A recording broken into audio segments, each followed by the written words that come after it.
For years, Glock pistols have reigned supreme in the world of firearms. Their reliability, durability, and simplicity cement their reputation, but the question on most people's minds is Glock still the number one choice, or are other pistols finally catching up?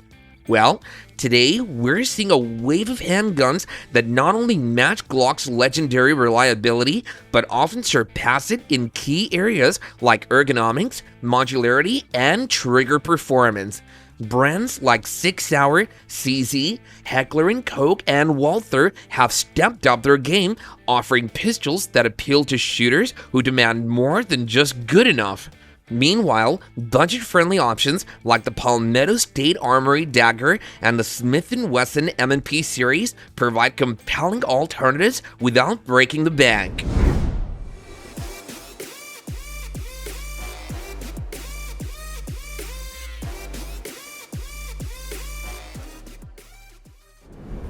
So, is Glock still the undisputed king, or are these challengers closing the gap or even overtaking them? Let's dive into a detailed comparison examining where Glock still excels and where its rivals are pulling ahead. We'll review 7 pistols that are going hard against Glock and see how they're doing so. But before that, I'd like to dive into a bit of history on Glock's relevance and how it rose to fame. In Paul Barrett's book, Glock, The Rise of America's Gun, Paul Barrett traces how the sleek, high-capacity Austrian weapon found its way into Hollywood films and rap lyrics, not to mention 2/3 of all U.S. police departments. In 1982, Gaston Glock thought he could produce better handguns than the ones already available and decided to manufacture a new gun right from scratch. Before starting, he asked gun experts in his native Austria what could be done to improve a handgun for the modern era. In 1986, the Glock 17 made its way to the United States. It was perfect timing, coinciding with the rise of the American drug trade when many cops were feeling outmanned by gangs on the street. The Glock 17 and 19's large capacity and lightweight gave them an advantage over other guns. The police departments tested the guns and were amazed when they took their officers out to the range and found out that not only could they learn to use Glocks pretty quickly, but the pistol also made them more accurate marksmen. In 1990, the Glock began to appear in the hands of police officers in Law and Order and other police procedural shows. It was also used by Bruce Willis in the movie Die Hard 2. Willis's character gave a long soliloquy touting the advantages of using a Glock. The Glock was adopted early on by some of the biggest names, including Tupac and Dr. Dre. As soon as it appeared here, they began to embrace it for its dark, futuristic side, Paul Barrett said. The fact that it looked tough, had a large magazine capacity, and, not incidentally, the fact that it rhymed so well with words you might want to use it in rap lyrics. Within the space of just a few years, you not only had the Glock showing up in lyrics, you had song titles with the name in it and people changing their stage names to incorporate Glock into them. Glock's rise to fame is an incredible story of perfection and perfect production. Interestingly, Glock's dominance hasn't gone unchallenged. Over the years, other manufacturers have developed pistols that rival Glock's performance and popularity. Some of these pistols have even surpassed Glock in certain areas, making them attractive alternatives for shooters. Anyways, today's topic challenges Glock, and we're going to see if it still has its fame/preference intact or if it's been overtaken. The M&P 2.0 series has been a favorite among law enforcement and budget-conscious shooters. With an aggressive grip texture and improved trigger over its predecessor, it's a strong Glock alternative at a similar price point. One of the most significant challengers to Glock's dominance is the Smith & Wesson M&P series. With its ergonomic design, striker-fired mechanism, and impressive accuracy, the M&P has become a staple in many law enforcement agencies as well. Its versatility and reliability have made it a favorite among shooters, and its wide range of models and calibers has helped it gain a significant following. The M&P's design is often praised for its comfort and ergonomics. The pistol's frame is designed to fit a wide range of hand sizes, making it accessible to shooters of all shapes and sizes. The M&P's trigger is also notable for its smoothness and reset, allowing shooters to quickly and accurately engage targets. But can the M&P dethrone Glock? The M&P's performance is certainly impressive, but Glock's loyal fanbase remains strong. Glock's reputation for reliability and durability is certainly unmatched, and many shooters are hesitant to switch to a new brand. The Heckler Koch VP9 is a pistol that has gained a loyal following over the years. It's got one of the best ergonomic designs and striker-fired mechanisms that make it very efficient and reputable. In contrast to Glock, the VP9 offers enhanced ergonomics and a more comfortable handling, making it accessible to shooters of diverse hand sizes. The VP9's trigger is notable for its smoothness and reset, allowing shooters to rapidly and accurately engage their targets. Although Glock's reputation for reliability and durability remains unmatched, the VP9's performance and accuracy make it a compelling alternative. You either want a VP9 or a Glock, but never both. Yeah, just kidding. You can sure put your money on both if you like. We'll let you be the judge of what works best for you. The new Glock 49 has some gun enthusiasts swooning and others annoyed with another crossover handgun. Walther is making so many amazing versions of the PDP that it's hard to keep track of them all. Both gun companies are legendary in their own right, so debating the quality of either gun is a waste of time. They're both reliable handguns using completely different styles, which makes them tough options for those who are unsure of which one to buy. Picking between these two handguns is like choosing between an AK-47 or AR-15 rifle. Different flavors for different tastes. But there are some, like me, who love both guns, and this makes it even harder to choose. Are there any benefits to one over the other? Each gun does have advantages and disadvantages to consider when selecting the right one. I had the pleasure of taking both out on the range for some drills and good old-fashioned pop can plinking. The Walther PDP is a pistol that can be compared particularly to the Glock 49 and has been making waves in the firearms world. Its impressive trigger and exceptional accuracy have garnered a loyal following among shooters. Compared to Glock, the PDP offers a smoother trigger pull and superior ergonomics. The PDP's performance and accuracy make it a strong contender, but Glock's reliability and durability remain unparalleled. Springfield and Glock handguns are both excellent machines. With minimal practice, you can get used to and be accurate with either of them, and your hand will still feel fine even after several hundred rounds of either model, so ergonomic differences are minimal. The XD has more safety gizmos, which means more things can potentially go wrong or even break when you really need them. For me though, I'm all for gun safety.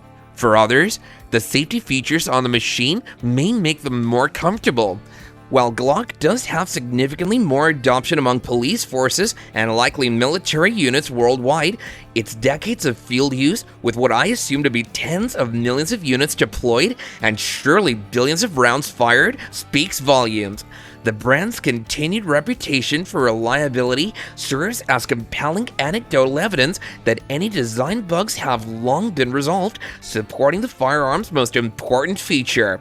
It goes boom when and only when you need it to. With that level of market adoption, aftermarket and spare parts availability likely also favor the Glock. I've fired many versions of both, and while I personally prefer Glocks, it's hard to argue that choosing either or many other models from other reputable manufacturers would be anything other than a great choice. The Springfield Armory XD series is a pistol that's been popular among shooters. Its reliability and accuracy make it a staple in many law enforcement agencies. According to Glock, The XD series offers similar performance and reliability, but with a more ergonomic design and comfortable grip. For most, the grip seriously matters because how on earth can you actually shoot a gun if you can't hold it properly? Also, the XD series' trigger is notable for its smoothness and reset, allowing shooters to accurately and rapidly engage their targets. This pistol does dare to contend with Glock. The PSA Dagger is essentially a Glock 19 Gen 3 clone at half the price. It's compatible with many Glock parts, making it an attractive option for buyers as well as budget shooters. The PSA Dagger is widely recognized as a more budget-friendly option, offering a lower price point compared to the Glock 19. The PSA Dagger full size and the Glock 19 are two 9mm striker-fired handguns that have many similarities in terms of dimensions and features. However, there are some notable differences between them. For instance, the PSA Dagger has a slightly shorter barrel of 4 inches compared to the Glock 19's 4.02 inches. Its ergonomic design and striker-fired mechanism are notable. Compared to Glock, the Dagger offers similar performance and reliability at a lower price point. The Dagger's trigger is also notable for its smoothness and reset, allowing for quick and accurate follow-up shots. Overall, though, both handguns are reliable as well as well-suited for various shooting scenarios, with the PSA Dagger generally considered to be a reliable and affordable alternative to the Glock 19. When the CZ-P10C debuted, it was hailed as the Glock 19 killer thanks to its far superior trigger and ergonomics. The grip is contoured like a CZ-75, making it one of the most ergonomic pistols ever, and the trigger break is crisp, unlike Glock's spongier factory trigger. The CZ-P10C is a pistol that's been gaining traction over the years. Its ergonomic design, striker-fired mechanism, and impressive accuracy have made it a favorite among shooters. In comparison to Glock, the P10C offers enhanced ergonomics and a more comfortable grip, making it accessible to shooters of diverse hand sizes. The P10C's trigger is distinguished by its smoothness and reset, allowing shooters to accurately and rapidly engage their targets. Although Glock's reputation for reliability and durability remains unmatched, the P10C's quality and performance are certainly on par. The Sig Sauer P320 is perhaps Glock's most direct competitor, especially after winning the US Army's M17 M18 contract. Unlike Glock's fixed-frame design, the P320 features a modular chassis system, allowing shooters to swap grip modules for different sizes and calibers without needing a new firearm. The Sig Sauer P320 is a game-changer in the world of firearms. Its modular design, striker-fired mechanism, and exceptional accuracy have garnered a loyal following among shooters.